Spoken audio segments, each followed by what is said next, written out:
Welcome, dear friends, to this amazing Saturday here at the SSB, streaming live to all of you through Facebook and through YouTube as well. We welcome everyone who is watching us now and who will be watching us in the future. It's always a pleasure to be here with you, making this announcement as well, being together, connected with our minds and hearts in this amazing moment. Tonight, or this afternoon into this evening, as I like to say, we have a special guest, Vicente Pessoa, who will be conducting an amazing talk with us, talking about our Master Jesus. Usually we do this, we try to bring the teachings and try to get one another closer to Jesus towards the month of November and the month of December as well, since we're getting near Christmas. But why not give continuation to this work, right? To getting us as ever connected with our Master Jesus. But before I pass the word to Dr. Pessoa, we'll actually do as we usually do, our attunement with our with the higher minds and higher our hearts that are with us, our mentors, the mentors of the SSB as well. On that note, I would like to read a passage of the book Happy Life by Joana de Angelis through the hands of the medium Divaldo Franco. When she says, "You need serenity every step of the way, serenity to discern, act, and live. Life gallops ahead and changes scenery every minute, requiring permanent serenity so as not to smash people.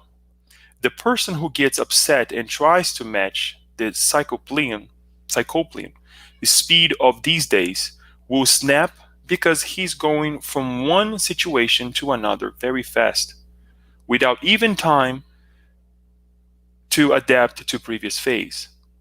News comes and events pass, producing immense emotional, mental, and physical wear and tear. Protect yourself in serenity, preserving the equipment of your existence, which was designed for use, but not for abuse." On this note, I would like to invite everyone to pray with us, asking our dear Mother, Father God, to guide us this afternoon into this evening, so as we can find serenity as we connect with the teachings of our Master Jesus, the cures that he performed, and as we understand how it was done and the reasons why it was done. We ask that you bless our dear speaker of this evening. We ask that you bless each one of us who will be listening to him tonight and in the future. All of those on both realms of life. And why not pray for all of those who may be in need of these teachings in their hearts. If they cannot hear, if they cannot perceive these teachings, let us be an example to all of them. This way, we ask you, dear Lord, for your guidance, protection, and permission to start this amazing moment in our lives. And so be it. Once more, we would like to give thanks to our dear friend Vicente Pessoa being here with us tonight, giving us this amazing time and this amazing topic to ponder upon. As we'd like to introduce the formal introduction of our speaker, Vicente Pessoa is a medical doctor, infectologist at the Institute of Infectology, Emílio Ribas, São Paulo. He has a master's degree in epidemiology by the Institute of Tropical Pathology and Public Health, Federal University of Goiás. He is the current vice president of the Spiritist Medical Association of Goiânia in Brazil. He will be talking to us about the cures of Jesus, and in this presentation, Dr. Pessoa will discuss about a hypothesis on how Jesus performed the so-called miracles and how Spiritism interprets those events under the medical spiritist perspective. Dr. Pessoa, thank you so much once more. Good afternoon and good evening to you, and the floor is yours. Thank you. Good afternoon, everyone. Good afternoon, Leonardo. Good afternoon, Danielle, and everyone watching us. It's a pleasure being here with you. I know you work hard in the US to spread Spiritism and the ideas that Allan Kardec brought to our world. So it's a great pleasure to be here contributing in some way or helping some way. And we ask Jesus, our master, to inspire us so we can understand and learn together his message and the mechanisms by which he performed his cures. So it's a great pleasure to be here. I'm very happy to be here with you. So with no further delay, I would like to begin with my slides. So let's put on the presentation mode here. So I would like to begin with showing you a number. So this is the number I bring to this presentation. And sometimes when we look at this number, we have no idea how big this number is. 50 to 7 trillions. It's such a big number. So since we don't have an idea how big this number is, I wrote it down for us so we can have an idea of how many zeros this number brings within it. And this is such a big number that if we start counting right now from 1 to 70 trillion, and if we spend only 1 second in each number, and if you don't stop to drink water, to drink coffee, or to go to the bathroom, it will take you 1,500,000 years to finish your count. So this is such a big number. So, so if we want to compare this number to something, let's compare this number to how many stars we have in our galaxy, the Milky Way. So the Milky Way is supposed to have 200 billion stars. So 200 billion stars. That's not even 1 trillion. So this is really a big number.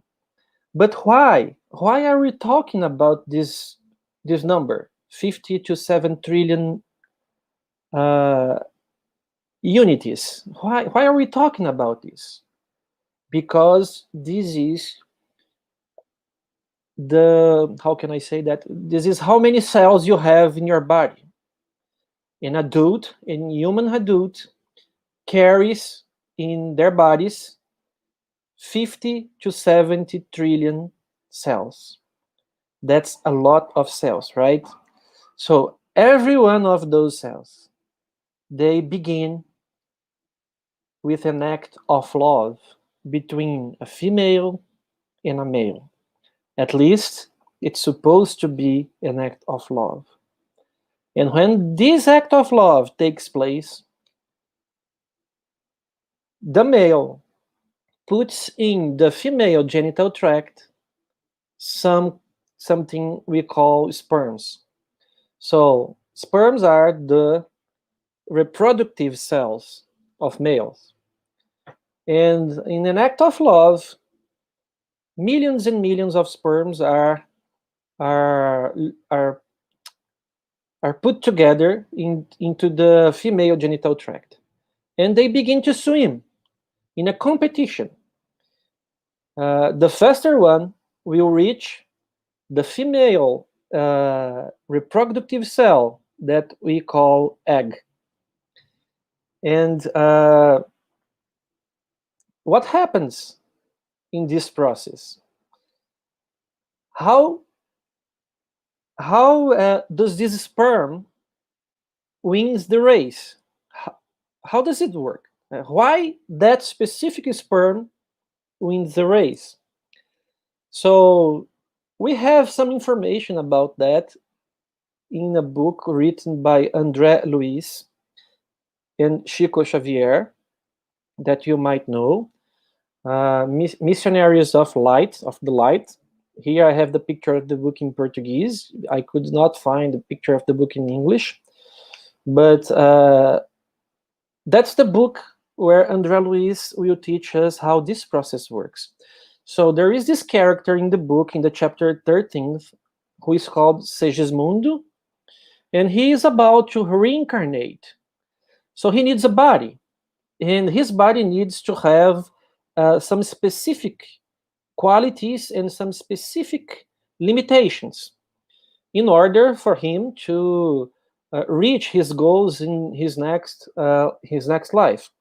So there is a preparation concerning his father and his mother, and they accept him as a son during the sleep when they are dreaming. They are brought together, they have a conversation, and they make those arrangements. But when his parents, his father and his mother make love, the sperms begin to run. So there is this team which André Luiz takes part, in which the boss is Alexandre. It's the mentor, it's the guide. And Alexandre, since he knows what is Segismundo's goals, he picks the specific sperm that will attend the demand that Segismundo has. So he kind of magnetized that sperm, and that sperm accelerates in front of the others, and he swims faster than the others. And this sperm reaches the female egg, and at this moment, what happens is a phenomenon that we call fertilization. So fertilization is the fusion of haploid gametes, egg and sperm, to form a diploid zygote. So what's a gamete? It's a cell that has reproductive functions. So when the zygote is made, it carries 46 pairs of chromosomes, 23 from your father and 23 from your mother. So these chromosomes bring together our genetic code, our DNA. So once the fertilization happens, a new being is formed with a unique DNA and a unique genetic code. There is not another person on planet Earth with the same sequence of genes. So it's unique. You are special. Only you is you. Only you have this genetic code. So conception takes place. And when conception takes place, we have a phenomenon that we call life. And anything that happens after this moment against that cell, the zygote, it's a crime against life. Life begins at conception. That's what Allan Kardec says in the Spirit's book when he listens to the Spirit's answer, and that's what science says. For example, the great Dr. Keith Moore, author of great books that we study at medical schools about human embryology and human development. So that's a scientific truth. Life begins at conception, after fertilization takes place. And so we have this unique and only cell that we call zygote that one day was you, was you. So the zygote, as we can see in this picture, he begins to divide itself. So from one cell, it originates two cells. From two cells, it originates 4 cells, and 8 cells, and 16 cells, and 32 cells, until we reach a stage in the development of this embryo that we call blastocyst. So blastocyst is the result of the multiplication or the division of the zygote. And the blastocyst, it's an amount of 32 to 64 cells. And the blastocyst is divided in 2 main parts. The outside, that we call trophoblast, and the inside cells that we call embryoblast. The embryoblast will originate the embryos components like the umbilical cord, the placenta, the amniotic fluid, and so on. And the trophoblast will originate the new human body that is being formed. So, if you look at this picture, can you see any difference between those cells? No, you cannot. Those cells, they are identical. They are what we call pluripotent cells, or un, un, un, un, undifferentiated cells. You cannot differentiate one cell from the other. Is that important? Yes, that's very important, because a pluripotent cells, a pluripotent cell is a cell that is able to transform itself in any other cell that it desires. So at this moment, we don't see there brain cells, heart cells, bone cells, blood cells.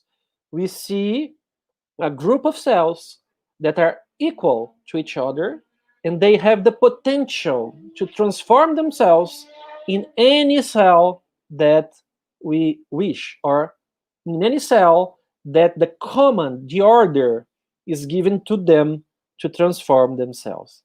So isn't that curious? So isn't that amazing how these little cells can transform in yourself today? So we have some questions and we have some observations to make about that. So in this picture, we see I could not translate this picture. I forgot to translate this picture, but we can see the sperm and the egg on the upper left corner of the picture. And there is the fertilization, the conception. So we see the egg, one only cell with 46 pairs of chromosomes, our DNA, and it begins to divide. So on the yellow part of the picture, we see undifferentiated cells, pluripotent cells. And as time goes by, as the human development take place, those cells begins to differentiate themselves from each other, and they acquire some differentiation, some specialization. So, for example, a red blood cell is able to transport oxygen in your blood, but a bone cell cannot do that. But the bone cell is strong, is solid, and the blood cell is not. So, this process is called cellular differentiation, and it takes place during pregnancy. And after 9 months, this process called cellular differentiation gives place to a new human being, perfect as it has to be. All cells in the perfect place, all cells doing exactly what they are supposed to do. But everything began with the first cell. Isn't it amazing? So, the question we can make at this point is, cells use the same genetic material, the same information, in very different ways. We have to agree that the same DNA that the zygote have when conception takes place is present in all the 70 trillion cells of your body, right? All our cells are clones of each other. Is that true? If it's true, how come they are so different? Aren't they supposed to be twins? Aren't they supposed to be equal to each other? How come they become so different? And how come They have so many different functions in our body. If they have the same genetic code, if they synthesize the same kind of proteins. Is there an answer for that? Have you ever asked yourself this question? So, how do they do that? Why does that happen? Why does my neuron know that he has to migrate up to my head? And how do my pancreatic cell knows that he belongs in the middle of my body, my pancreas? Who coordinates that? How this process takes place? So, I present you something called Waddington's epigenetic landscape. It's very simple, and it is represented by a small ball in a hill. So if you drop the ball downhill, which way will the ball take? It depends on many things. For example, it depends on the speed of the ball. It depends on many imperfections that the ball finds during its way downhill. So, suppose this ball, when it is up at the hill, it's our zygote, the first cell after conception. As the ball goes downhill, it is the process of cellular differentiation. So, if the ball takes the A way here in the picture, it will turns out to be, for example, a blood cell.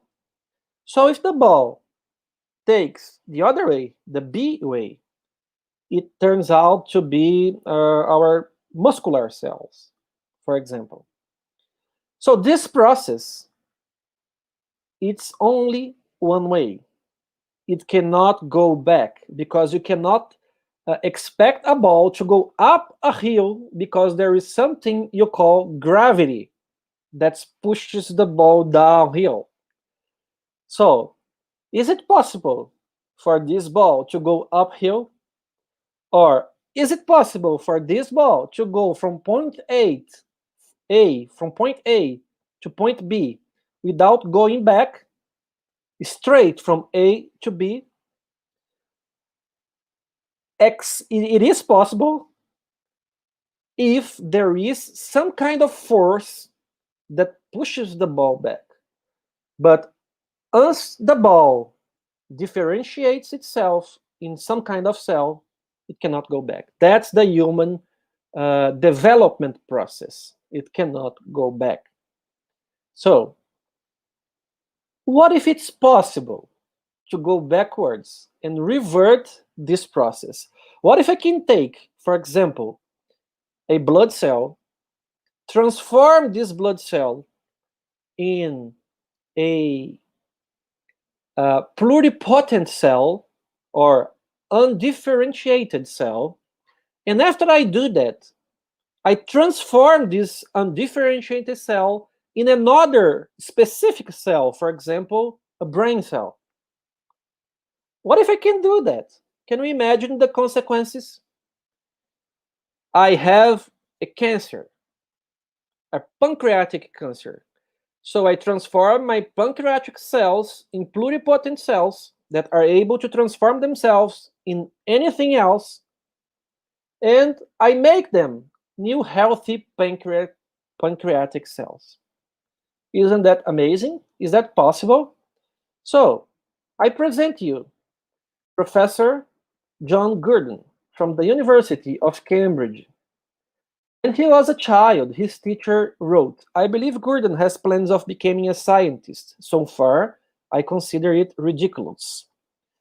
But Gurdon is what we call a genius, because a genius is a person who sees what others saw, but think what nobody has thought yet. And that's exactly what he did. So, John Gurdon's goal was to answer the following questions. If all cells of a human adult contain all the original set of genes, or if they had lost or inactivated part of those genes during the process of cellular differentiation in an irreversible way forever. That's what I just saw. That's what I just said. Aren't our cells twins? So how can they behave so differently? How can they have so different functions if they have the same DNA? Or don't they have the same DNA? That's the question Gordon was supposed to answer. That was the question of his research. Because if we have so many different cells, they cannot have the same genes. That's something logical to think or to argue. So he wanted to learn if that was true of, or if they have the same genes, but some of them are sleeping or they are turned off. So let's see what he did. He published his work in 1962. So let's pay attention at this picture so we can understand. So John Gordon took frog A and he took the egg of this frog and he destroyed the nucleus where all the genes are. So what was left? Only the membrane and the cytoplasm, a cell without nucleus. So he took a different frog, frog B, and he isolated the nucleus where the genes are of a skin cell, a differentiated cell. See, it's not a pluripotent cell. It's a cell that has already been differentiated. So if this cell had lost all the genes, all the other genes that it did not need to be a skin cell, what we had left? Only genes that make skin cells. And he took this nucleus and he put together with the other cytoplasm. So what do we expect? Two things may happen. This cell, this egg with transplanted nucleus, can divide itself and turn out to be frog skin, or it can generate a whole new frog with blood, bone, eye, nervous system, kidneys, and so on. So, in the first case, if this cell divide itself and turn out to be frog skin, he had proven that differentiated cells lose genes during the process of differentiation. It cannot become a brain cell, a bone cell, a heart cell anymore. This cell only knows how to be a skin cell. But if a new frog, a healthy frog, a complete frog, is made out of that division, it means that all those original set of genes are still there in all of our specified cells, our differentiated cells. And that's what happened. A new frog came to life, and it was a clone of frog B. It had the same genes of frog B. So what did he conclude? He concluded that our genes are there, but somehow they are turned off in the process of differentiation. So a pluripotent cell turns off a set of genes so it can become blood cell, and turns on another set of genes so it can become a brain cell. That's what happens during human development. But he postulated that something in the cytoplasm of the enucleated egg exerted some effect in the nucleus, in the genes, turning them on, so a new frog could come to life. Is that important? That's very important because it's exactly what André Luiz says in the book Evolution into Worlds. That's exactly what he says. He says that our intelligence acts in the cytoplasm of our cells, turning genes on and genes off. So that's very important for us in our talk today. So, after John Gurdon did that, I present you this man from University of Kyoto in Japan. His name is Shinya Yamanaka. So, his research was supposed to create pluripotent cells from differentiated or specialized cells. Exactly what we're talking about. He wanted to push the ball uphill from the Waddington landscape. So, what did he do? So, we saw that John Gurdon did exactly that, but he did that using this method, somatic cell nuclear transfer.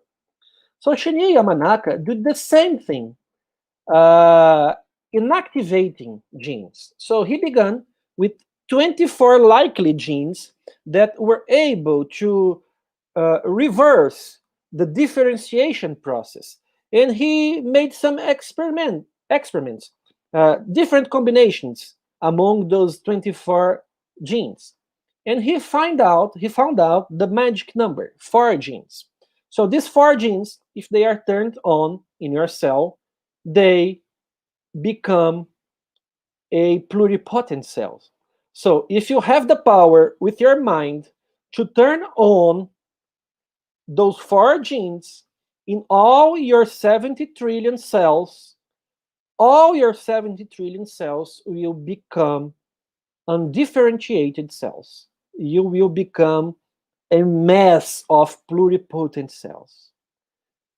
That's so beautiful. That's a mechanism so beautiful and so elegant that it's hard to believe. But it was proven after Shinya Yamanaka did this work. So he created IPS,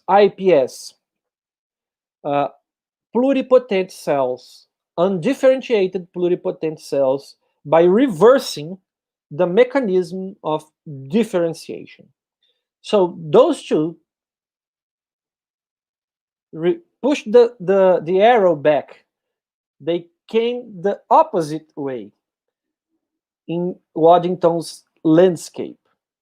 And for that, they won the Nobel Prize in Medicine and Physiology in 2012. So today, we are able to take cells from your skin, your own skin, use them in labs to transform them in pluripotent cells.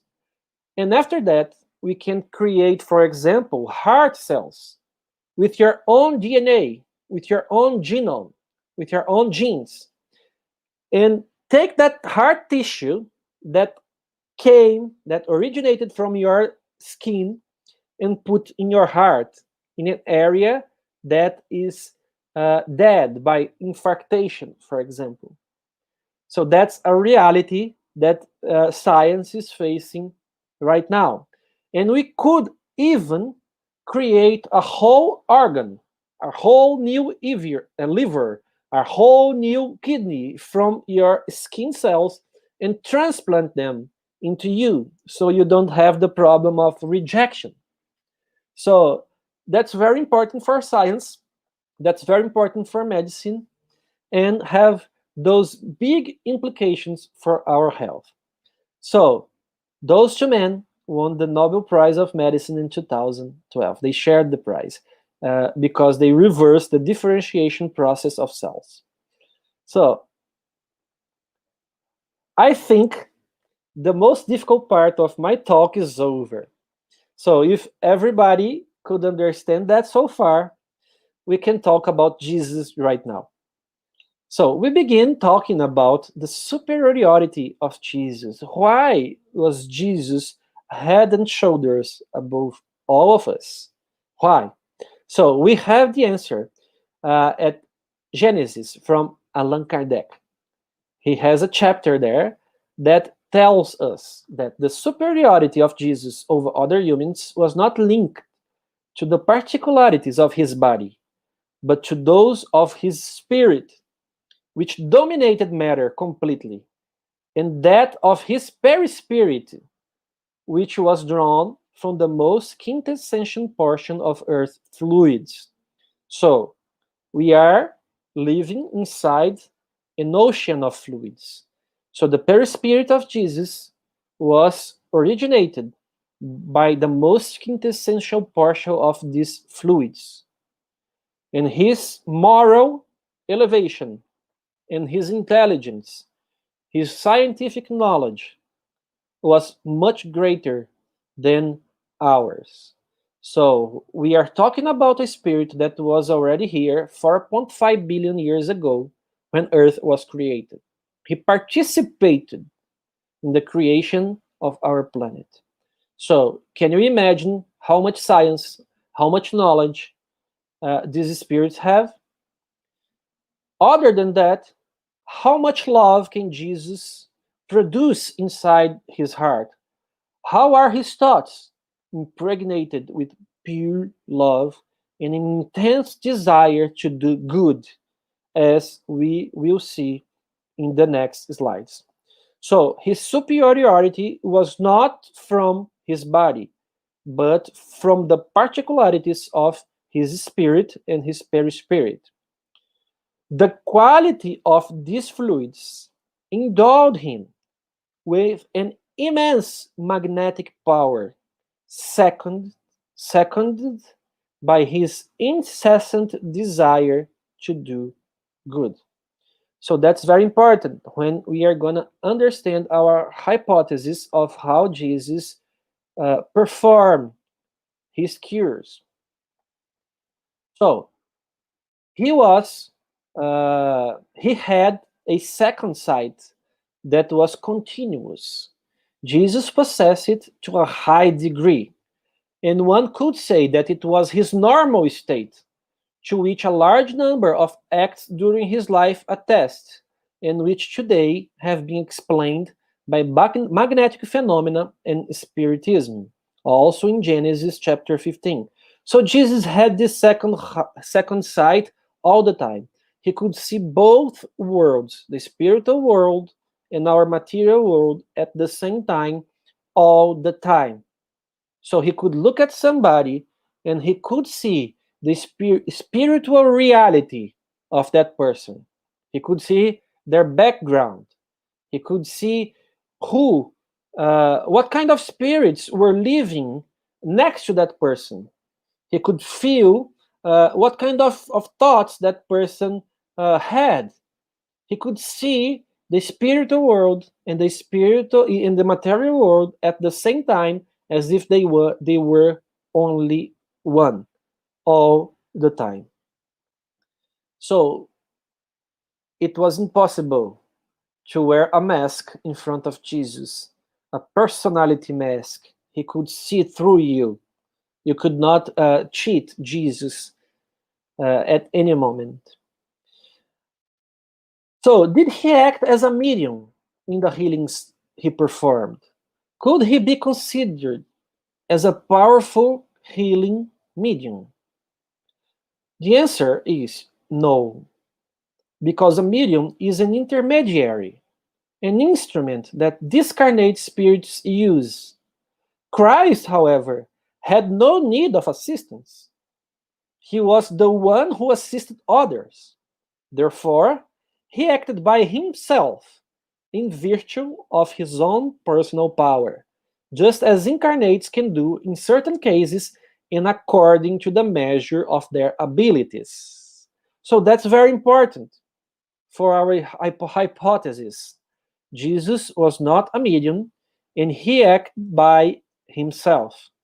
He had the power by himself to do what he did. So let's go on, and after a few more slides, we will get to the point that we understand our hypothesis. So he performed so many different cures in such different ways. So Jesus cured by his touch, by his sight, with his words. He cured using mud. He cures from distance. He cured in the presence. So he cured a whole bunch of different kind of diseases, infectious diseases, psychiatric diseases. So he did so many different kind of cures, and we try to understand how he did that, because he was the one who said that he did not come to disobey the law. He came to follow the law. And we understand that the laws of biology, the laws of chemistry, the laws of physics are all part of the natural law, as the spirits teach us on the Spirit's book, on the chapter, The Natural Law. So the same laws that exist here in our planet exists in the other side of the universe. So he had to follow those laws. So were these cures miracles, or was Jesus just applying his knowledge about biology laws, physics laws, chemistry laws that we don't know yet? So I believe that Jesus followed the laws of nature in his process, because otherwise he would be a special being, in the sense that he was created in a different way than us. And that's not true. We know that Jesus is a spirit that was created simple and ignorant as all of us, and that evolved uh, during millions and millions of years, making right choices for himself. That's what Spiritisms believe, and that what we believe for this is speech. So let's keep going. The spirit of André Luiz, in this book, Mechanisms of Mediumship, in chapter 4, Mental Matter, says that spirits that are angels or very evolved spirits, they have their mind waves super ultra short waves. Their mind waves are super ultra short. In this picture, we can see on the right side of the picture what short waves are. They are close together. They are close from each other.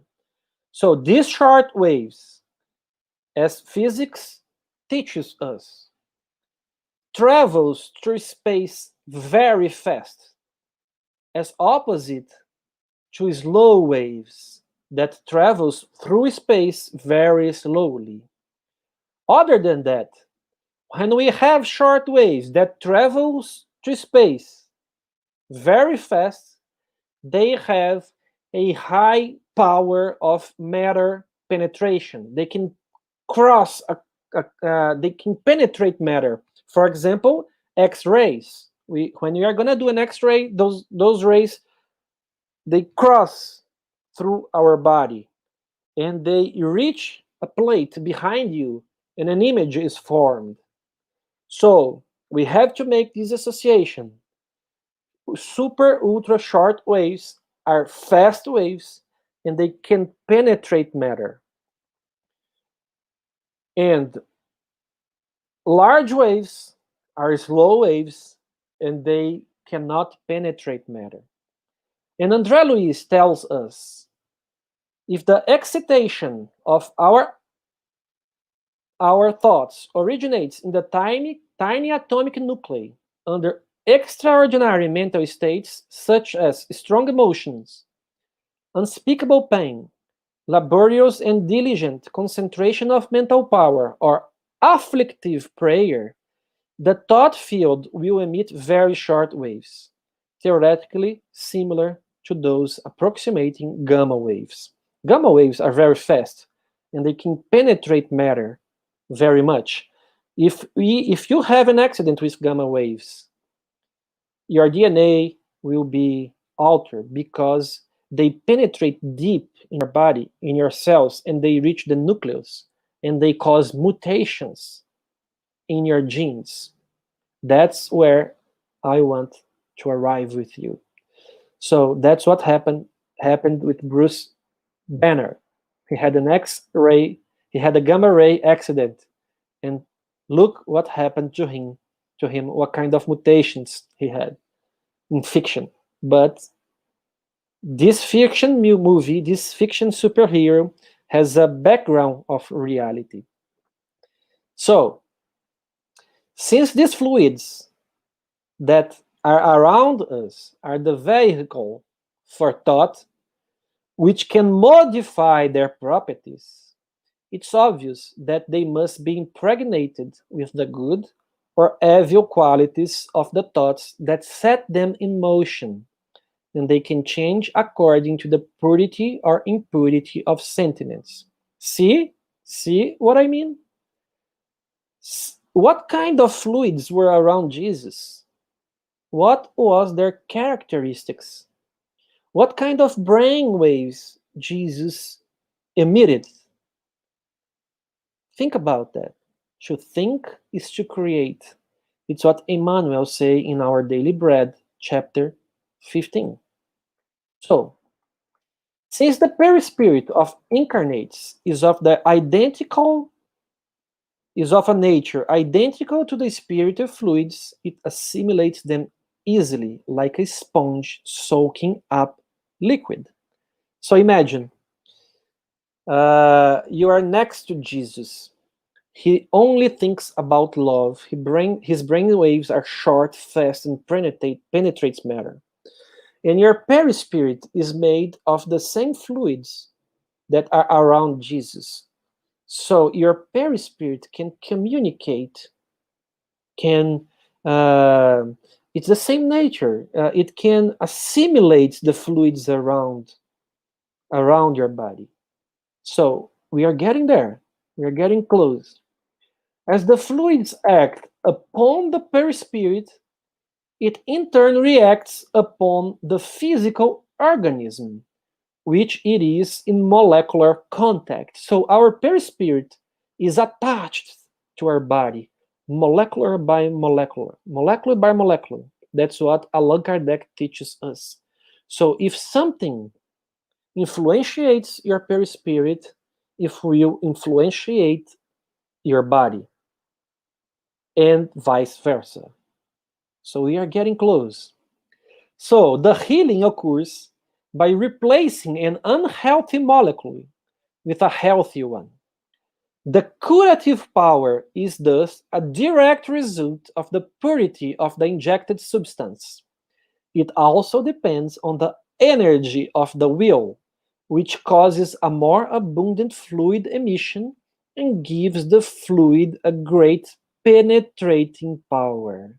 So my point is, what if Jesus is next to you and he has these very short ultra short waves, impregnated with love, impregnated with a lot of energy of will, and his brainwaves traveling through the fluids reach your perispirit, your body, your cells, and penetrate deep in your cell and change your DNA and substitute a defective gene for a good gene. Cause small mutations, for example. Then, or turns on and off some kind of genes that are causing disease in you. So isn't that interesting? That's our point. So do we have background in science? Yes, we do. Do we have background in science for this hypothesis? So this is Dr. Kazuo Murakami from the University of Kyoto, a very important geneticist. Probably in the future, he will be a Nobel Prize for his discoveries about the mechanisms that control human blood pressure. And he wrote this book, The Divine Code of Life. So let's see what he wrote in this book. Our genes are not immutable, but they change in response to several environmental factors. We first identified the specific genes that are activated by LEFOR, proving for the first time that positive emotions can trigger the genetic button by an on and off mechanism. This level of organization is unlikely to occur by mere coincidence. There must be something greater that is responsible for the harmony in this world. Some speak of God, but as a scientist, I prefer to call it something greater, and I am very aware of its existence. I am working on a project that aims to prove the hypothesis that happiness, joy, inspiration, gratitude, and prayer can activate the beneficial genes. And now, let's see what he concludes. You will be able to explain the teachings of Buddha and Christ, describing them as a mechanisms of genetic activation and deactivation. So Dr. Kazuo Murakami is telling us that this mechanism of activate and inactivate genes are the possible explanation for the mechanisms by which Jesus performed his cure. That's very interesting. And what do we have to do to cure just like Jesus? We have to be like Jesus, to have his mental waves, this intense desire to cure, impregnate our thoughts with pure love. So, this is an actor that lives in Brazil, and it's a very handsome man and very famous. His name is Reinaldo Gianecchini. And he had cancer, so he was very stressed, very depressed. What happened to him? White hair, gray hair. Why? Because he turned on the genes that turn our hair gray. Because he was stressed, showing that negative emotions can turn our genes on and off. When he got his cure, when he got his treatment, and his sadness went away, his stress went away, his hair turned black again because he turned the genes off. So this is a practical example of how this works in our daily basis. So we have the cures of Jesus. We have, for example, this woman who was bleeding for several years, and she touched the clothes of Jesus. And Jesus said, somebody touched me. And Peter said, of course, you are in the middle of the mob. Everybody's touching you. Is touching you. And he said, no, but somebody really touched me. Because from me, because I felt that some virtue left my body. Some fluids left my body. So Jesus had this ability. He was able to donate his pure fluids that could act deeply in our cells and transform them. So she had instant cure, instant cure. Sometimes we can do that when we are working at this Spiritist center.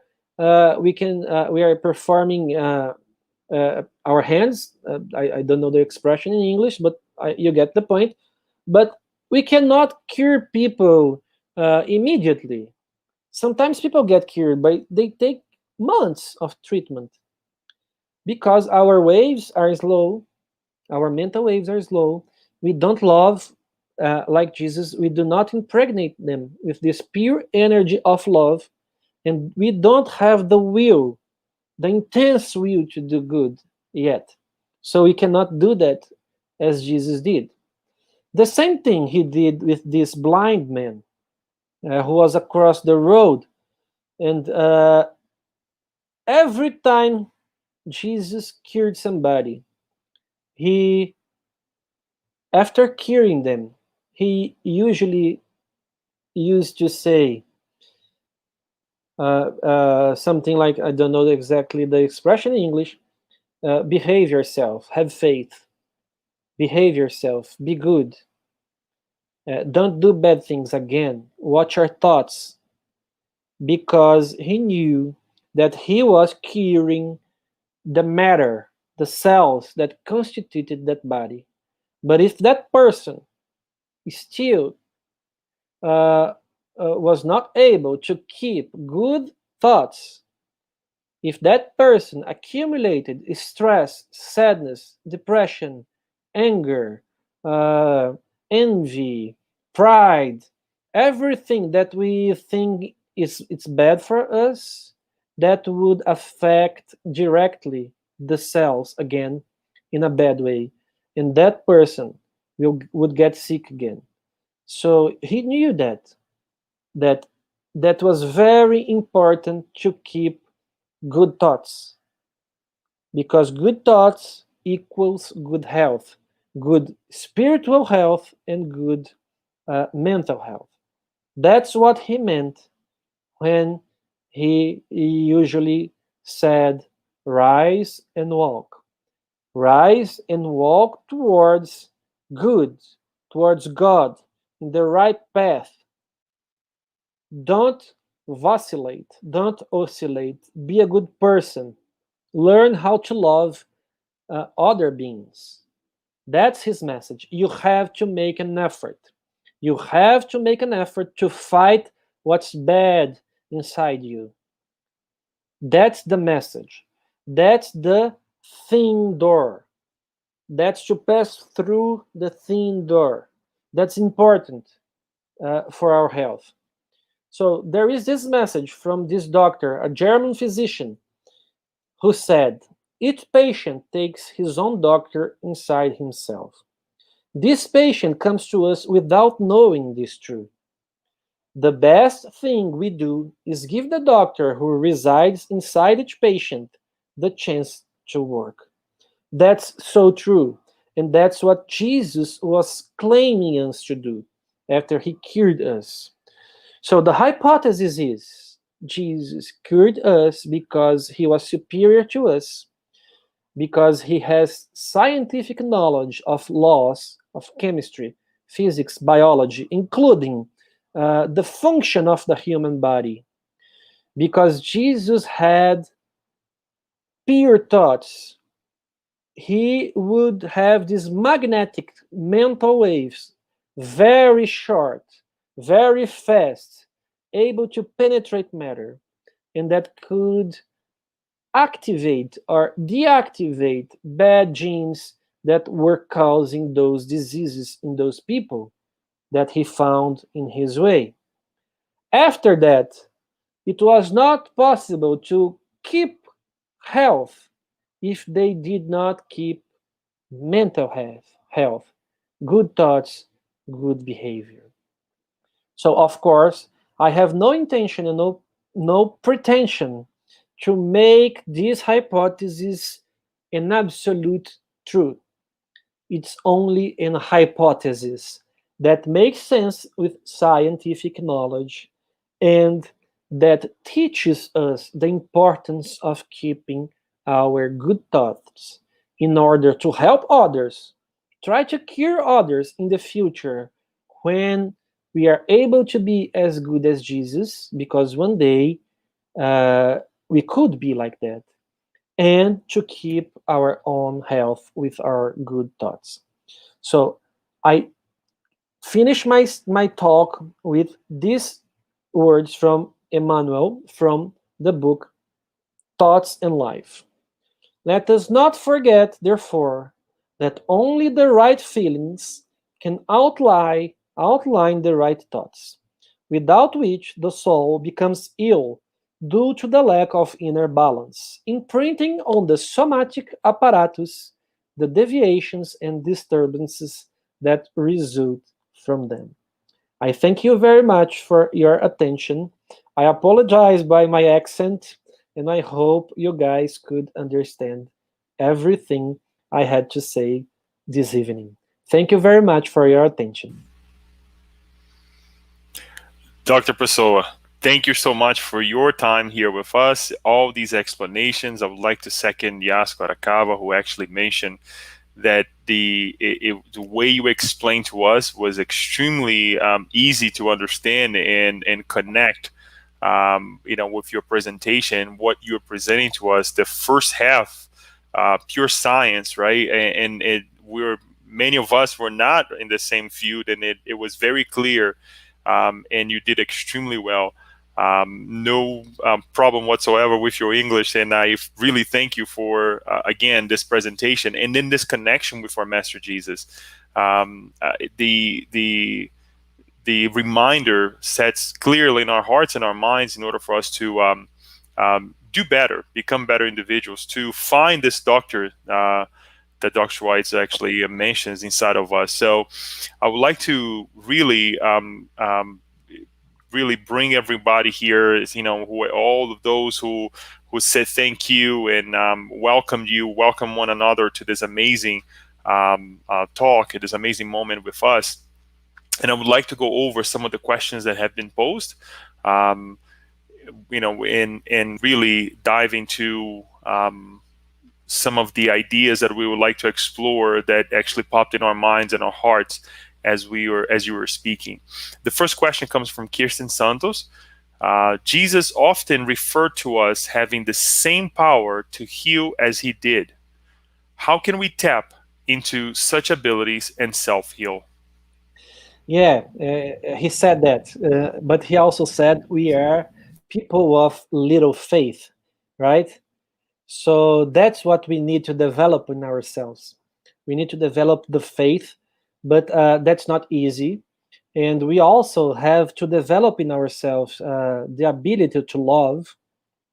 And that's why Allan Kardec insisted that we had to study a lot, love each other and study a lot. We need to study laws of science, laws of biology, chemistry, physics, but it takes time. That's why we believe in many lives. So it's a process. It's a long process. We have to develop ourselves step by step, our faith in God, our faith in immortality, that we don't live only one life, and slowly we are gonna be able to do what Jesus did. So I think it's a process, and that's it. I mean, Emmanuel have a sentence that is very important, that our evolution comes in two big wings, like the scientific wing, the knowledge, and the moral wing. So we have to develop those two wings in order to fly. If we have only one wing, we cannot fly with balance. So that's what Jesus did. Jesus was a spirit just like us that made right choices. He developed both wings, and he got to the point where he was able to coordinate the creation of a planet. Can you imagine how complex that is? So if we do that, we will be able to do what he did. That's why he said we are able to do exactly like he did, but we are not there yet. On the opposite, we are still very far from there. Thank you very much. Great reminder as well. And then we continue with Yasko. And she said, so this may be the way Jesus restored the ear of the high priest, servant severed by Peter's sword. Yes, it could be. It's a hypothesis. It could be. On that case, the ear detached, right? It's separated from the body. So somehow, I don't know how, I can't explain how, he put the ear together like a glue. Maybe in this case, it did not involve genetic and epigenetic mechanisms, because this case it's different. And I cannot explain that. I have no explanation for that. I have no explanation for that. We need to learn much more to understand that one. So we continue with a question that Daniel brought to us. Thank you, Dr. Pessoa. This is a very good presentation. Could you please clarify the difference between cure and healing? Are they the same? Well, to me, they may be considered the same, but some people believe that uh, one of them refers to the body, to the matter, and the other one refers to the spirit. So cure, it's when you cure the body, and healing, it's when you are healed from inside. But I think it's a question of words. Uh, we tend to confuse ourselves with our words, but we can use each other. How can I say? In the place of the other, right? It doesn't matter much the difference. Thank you for the clarification. And Kirsten is referring to the dark or white hair that we get every now and then, and she asks us the following: so, does that mean that people who have gray hair are more stressed? No, that means that the gene that causes gray hair are active, are on. That's exactly what it means. Some people come with a program to activate that genes earlier, and that does not mean those people are stressed. But we have to agree that it's very common to see people who are under stress to get gray hair because the emotions are capable of activating the genes. But that's not an absolute true that people are stressed. Okay, some people get gray very young because they are programmed to do so. But some people get gray younger than they are supposed to do because they activated their genes because they are stressed. Okay, so don't take that as everybody who is gray is under great stress. Okay. Thanks for the clarifications. That really helps. Another very technical question that we bring here by Paula Schmidt when she asks: does the negative thought instantaneously penetrate the fluid, or is there time to turn it around? Okay, I skipped a slide in my presentation because I thought it would take a long time. It would be very difficult to explain, but I see that I have to explain it now. No escape. Uh, our cells have in their membrane receptors. What are these receptors for? They communicate with the exterior of the cell. So, for example, you have a substance in your blood. Let's see, epinephrine or serotonin or any substance. How this substance exert its effect in your cell? This substance has to bind in the receptor. When this substance binds in the receptor, this receptor changes configuration and it turns on an inside mechanism in the cell because these receptors, so this is the cell membrane, they are crossing the membrane. So they are like this. So when when some substance attaches here, it changes the inside of the receptor in the cell. So many events will occur after that in the cytoplasm, and those events in the cytoplasm will affect the nucleus, the genes, and the genes will synthesize proteins. Did you get that?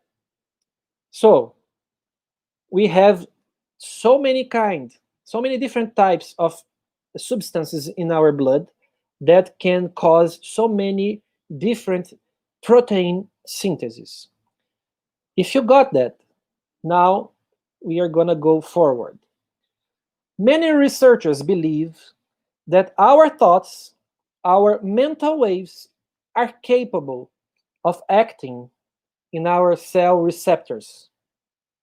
So the same receptors that these substances, these chemical substances, epinephrine, serotonin, and others, dopamine, the same receptors, they are sensitive to brain waves, to magnetic, electromagnetic waves, which our brains produce. So that's one way that our thoughts could influentiate our own cells, acting, influentiating electrically and magnetic our cell receptors. The other one, the other way, is that when you are stressed or when you are happy or when you do good, you have different feelings. When you do good, you feel great, right? You feel light. Uh, you want to do more. Uh, and when you are angry, you're mad, you feel bad.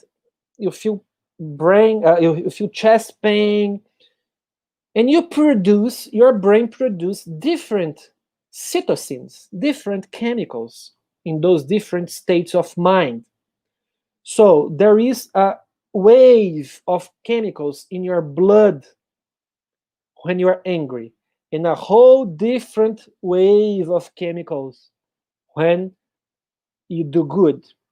So those chemicals, they get in your bloodstream and they will act in the receptors of all your cells. So these two ways, we believe it's true. So that's why it's very important to keep good waves, mental waves. And that's how I personally believe that Jesus acted. Again, I don't intend to say this as true. It's a hypothesis that helps us understand and uh, helps us see how great Jesus was. That's it. Okay. I hope I made myself clear. Yes, indeed you did. Yes, I thank you so much for all that explanation. And the one of the reminders here that I want to bring as well, that it was very interesting that you brought to us, is that you were explaining at the end there, when Jesus went, cured actually and healed the individuals, in many ways, and he went and said, "Sin no more. Go on and do not commit the same mistake," right? So that we don't connect with the same thought, with the same feeling as you're trying to explain to us. So very well explained. I'm going through. We're going to also bring again Paula when she asks, "Is nutrition as important as positive thoughts and prayer in healing?" Yes, it is. Yes, it is. Because nutrition brings us chemical substances that will act in our cells as well. So it's very important for our cell health. Some people say you are what you eat, but don't forget that nutrition is able to change only your body, to keep your material cells healthy, but not your mind. Okay, so you need to develop the ability to be well nourished mentally, reading good books, praying, practicing good to other, and everything else that we learn with Jesus in gospel. But of course, our body is a present from God. It's a gift. It's a wonderful machine, and we have to have a lot of respect for our body, and we have to be thankful for our body. And the best way to treat our body is to eat well. Eat good nutrients, good food, and preserve the most we can our body. Thank you. Um, I would like to bring another question from Kirsten here. It has to do with faith and manifestation. And she asks, having faith and manifestation, what we want, is this also related in can we manifest healing? Or is it all just from faith, or are they the same thing? Faith and manifesting. Uh, I did not understand the question because I don't know what manifesting means in Portuguese. What exactly does that mean? I believe it has to do with the as you were explaining from chapter 14 of the fluids, and Kirsten, you can actually correct if I'm wrong, that it also depends. The cure depends on the energy of the will. That I believe would be the manifestation that she's referring to. And again, Kirsten, if you can clarify if that is not it. If you were right, if that's what she meant, that's the intense desire to cure, right? Jesus had that. And she The says yes. intense, yes, I see that. It's the intense desire to cure, but that's not enough. Many people are good people and they have the desire to help and to cure. So it's a combination of factors. His mental waves that were naturally short, fast, and penetrating. The constant desire, the constant and intense desire to heal, and those thoughts were impregnated with pure love energy, which we are not able to produce like Jesus was able to produce. So, Spiritism brings this other part of the explanation. We have to count on impregnation of the thoughts with pure love. We cannot do that. And our brain waves are long waves. They do not penetrate cells. They cannot reach DNA and cause mutation and corrections. So it's a combination of those factors. You see, we can see that Jesus didn't even make an effort to do that. He did it naturally. When the woman touched his clothes and she was immediately cured, he was not even looking at her. He was not even seeing her. It was spontaneous because it was who he was. He was like that. He had that double side. He used to live in both worlds at the same time. Because it was who he was, our master. So that's what we have to work in ourselves to become. So I don't know if I answered the question, but I think that's the way. Thank you. Yes, that's a good clarification. I hope Kirsten got it as well. We'll give continuation since we have a couple more minutes. These are very amazing questions, just as the talk was. Yasko asks, I was wondering if only Jesus' spirit and perispirit was superior while his physical body equal to ours. Why that act of spitting saliva in the eyes of the blind of Bethsaida? Yes, that Is was. I'm sorry. I'm sorry. Yeah, and it should say, as it said, is not his saliva that was special, right? Right. His saliva was not special, right? That was just a symbolism. He could cure from the distance, like he did with the daughter of Jairo. Is that how you say in English? Yes. Uh, the cure of the daughter of Jairo, right? He did that by distance. He didn't even go there. He only thought about curing her because he could see the spiritual world around him. So the mud that he used to cure somebody's eye, he did not need that. That was just a symbolism so people could believe because we are people of small faith, little faith. And he had to show in a way that those things were possible. So his saliva had nothing to do with the cure. It was just a way for people to believe more. Let's put it that way. Amazing explanation. I want to thank you for it. We don't have any more questions, so if everybody allows me, I would like to ask a question so we can close this and you can say your final words here. As you were speaking about the cure, the healing, whichever way, and you brought these teachings about these amazing reminders about the Genesis as well, um, in the different types of cure that we did. What was the intent, if you can go ahead and bring to us as a reminder, what was the intent of Jesus, as hypothetically, right, speaking, was to cure the physical body, or was to cure the spiritual body, or both, or the spirit in itself? I shouldn't say even say spiritual body, but the spirit, because when we go through these analyses, what's more important, knowing that the body is temporary?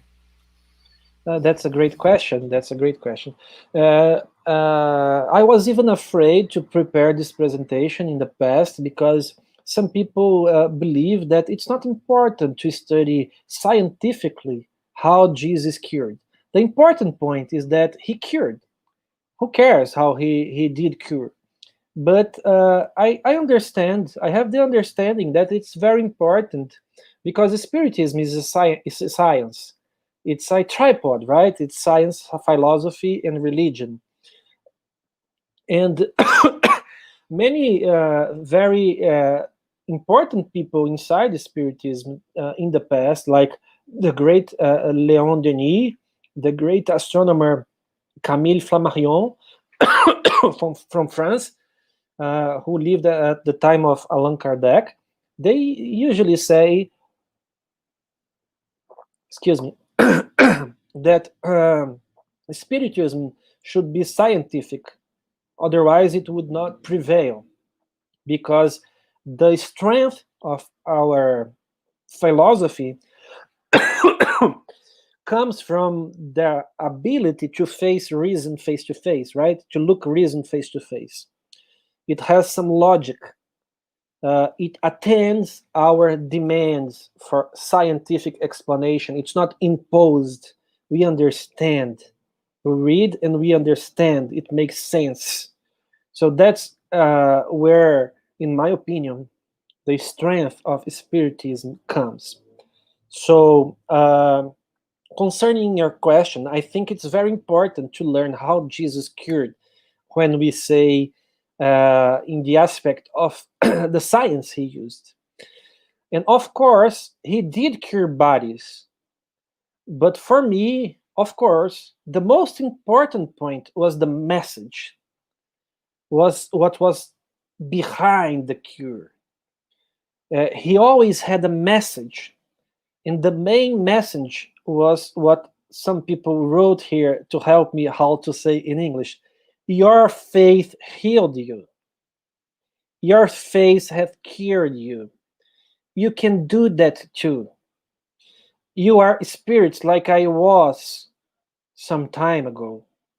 And you can do that if we learn how to love, how to respect each other, how to be good, if we study, if we learn the natural laws of the universe, if we are in constant contact, in communion with God and the Creator.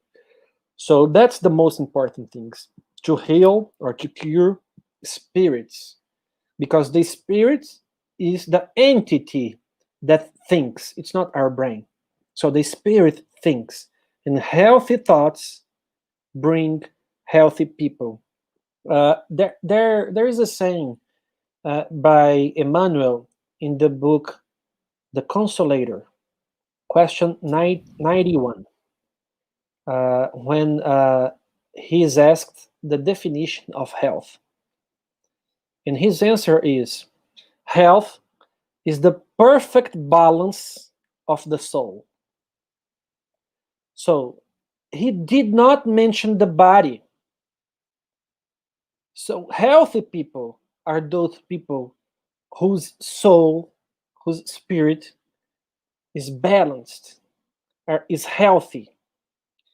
So we have situations like Chico Xavier, for example, who had very severe eye disease, glaucoma, and very severe heart disease. See, the body is not healthy, but his spirit was absolutely healthy. He was absolutely connected with God and with the divine laws of the universe. So, can you say that Chico Xavier was not balanced? His spirit was not in equilibrium with the universe? You cannot say that. If he was not, nobody was. So, but his body was suffering. Why? Because he was incarnated and bodies degrade.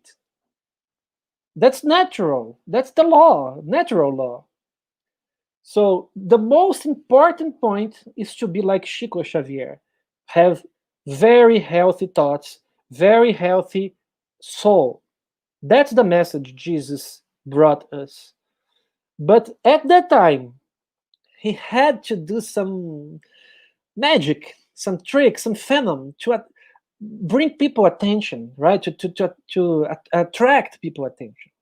So I will not prolong my answer anymore because I think we are very advanced on time. So I think that's it. Thank you, Dr. Pessoa, once more. In the name of the Spirit Society of Baltimore and everyone who is following us, who will be watching us in the future as well, from the bottom of our hearts, I thank you for it.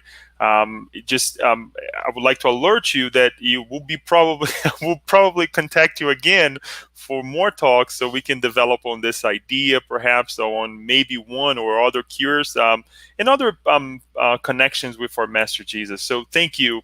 At this moment, I would like to invite everyone so we can close this evening with our hearts full of joy to say our final prayer, so we can move on and put these teachings into practice as well. So we thank you, and we ask our divine Master Jesus, who is with us right now, as we have come in contact with him, with his teachings, with his healings, alerting us that we can do as much as he did, giving us the ability to connect with our Creator in a higher level, our Father, reminding us that our Creator is our Father, who wants us well, who wishes us to be happy and to develop into perfection. We are thankful for having our dear friend here with us. Bless his heart, his family members, the location where he works, the location where he practiced Spiritism, to receive the light. And as we ask as well to enlighten us at the SSB as we enlighten other lives together. We thank you, and so be it. We thank you, dear friends, and we see you next time, and so be it.